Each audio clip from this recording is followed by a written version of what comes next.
comment limiter les risques de l'hyperstimulation. Bonjour, je suis Virginie Terrier et je suis la cofondatrice de Fertiline. Bonjour, je suis Daniela, nutritionniste, micronutritionniste, spécialiste de la fertilité et de la PMA, spécialiste chez Fertiline. Dans cette vidéo, nous allons parler d'hyperstimulation.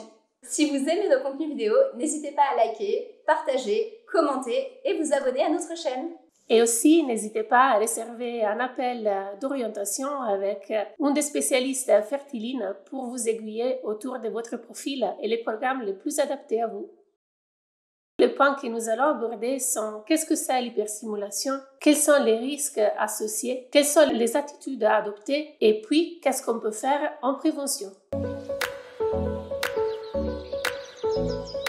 Qu'est-ce que c'est l'hyperstimulation? L'hyperstimulation est une réponse excessive à une stimulation ovarienne qui survient le plus souvent lors d'une FIV et qui entraîne des signes qui sont très spécifiques et très typiques. Notamment, les ovaires peuvent augmenter de manière significative des volumes. On peut avoir des douleurs abdominales qui sont très importantes, du liquide qui se reverse dans la cavité pulmonaire, des nausées, des vomissements et possiblement aussi des troubles respiratoires.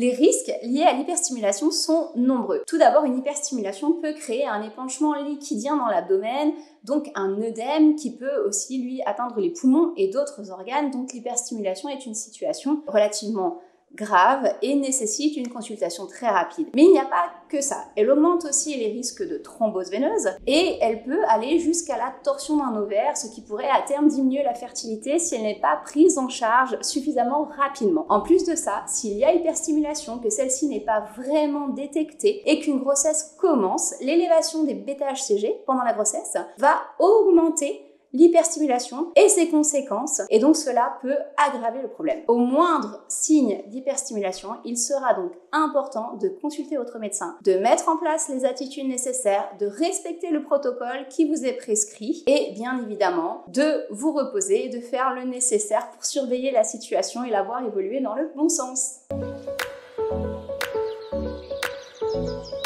Si vous avez des signes d'hyperstimulation, voici les attitudes adoptées. En première étape, et la chose la plus importante à faire, c'est consulter votre médecin. Ensuite, une chose importante à faire, c'est limiter l'hydratation et limiter l'activité physique. Favoriser plutôt le repos, les positions allongées. Évitez de solliciter toute la partie abdominale pour ne pas empirer la situation. Côté médical, le médecin sera très probablement amené à vous proposer des médicaments, un protocole médicamenteux, comme par exemple des anticoagulants.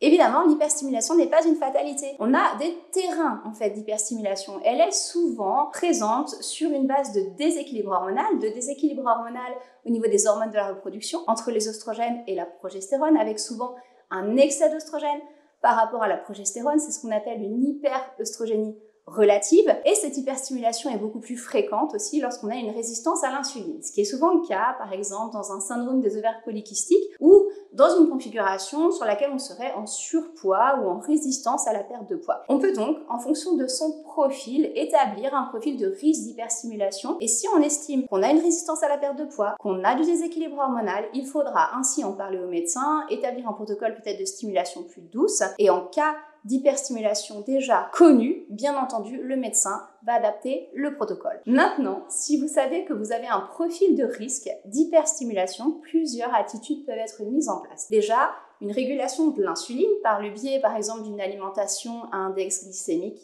basse. Également, un équilibrage des hormones entre les oestrogènes et la progestérone, pareil en agissant sur l'alimentation, la qualité des graisses, mais aussi l'apport en glucides, et également la mise en place d'une activité physique régulière avant votre protocole de PMA qui permettra d'abaisser un petit peu les niveaux d'insuline. Il existe évidemment de nombreuses attitudes de vie qui peuvent vous aider à prévenir ce phénomène d'hyperstimulation, et pour cela, on ne peut que vous encourager dans le cadre de nos programmes à aller observer quel est votre profil et de trouver justement des attitudes pour corriger de façon pointilleuse ce profil, pour corriger votre terrain et pour arriver sur votre prochain protocole avec un minimum de risque d'hyperstimulation.